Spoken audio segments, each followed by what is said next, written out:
Hi everyone. In this video, we are going to discuss about COSO framework and the five important component of this COSO framework. COSO framework it also calls Committee of Sponsoring Organization of the Tradeway Commission. There are some other frameworks, for instance, IT security frameworks, NIST, ISO 27001, COBIT, um, but COSO focuses on corporate governance, risk management, and financial control. And these other frameworks like NIST, ISO 27001, and COBIT focus more on IT security and implementation governance.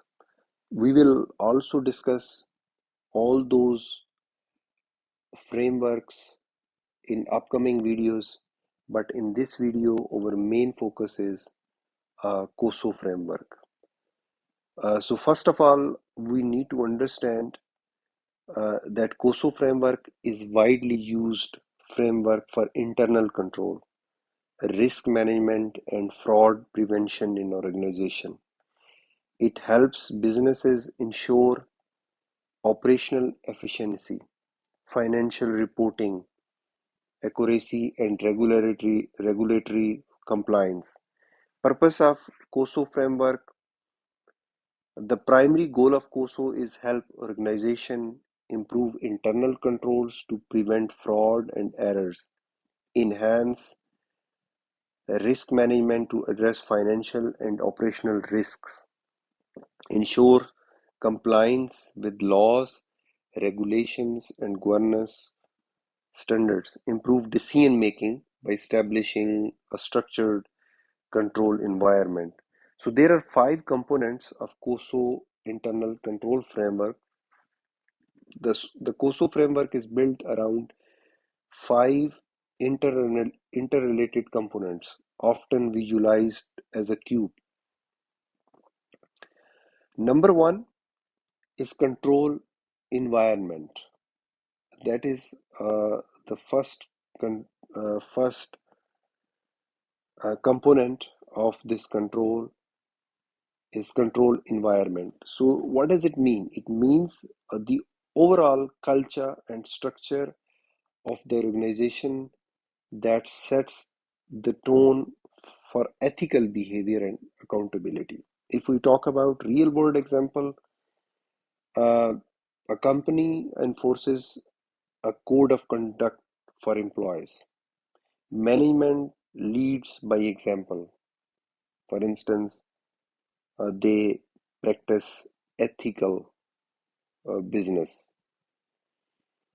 Regular training programs are conducted to educate employees about fraud, ethics, and security.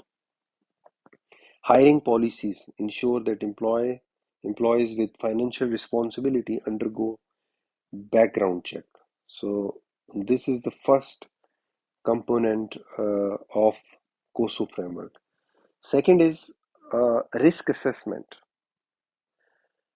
Risk assessment is identifying and mitigating risks. As we all know, that risk assessment is very important component for every single organization. Every organization must identify risk that could impact business operations, financial reporting, or compliance. So, for instance, a bank conduct risk fraud risk assessment on a very regular basis to identify vulnerability in online transaction. There could be another example. A retail company evaluates supply chain risk, for example, vendor reliability, price fluctuation. Uh, all those are covered under a risk assessment. Another prime example is a hospital assesses cybersecurity risk associated with patient data stored in digital system. A tech company evaluates risk related to intellectual property theft or software vulnerabilities. Third component is control activities, preventive and deductive controls. So here organization make sure that the controls are implemented, policy and procedures are in place to mitigate risk identified in risk assessment. All those risks are mitigated which are identified in risk assessment. Another real world example, segregation of duty. In a financial firm, the person who approves a transaction is a different from one who processes it, reducing fraud risk.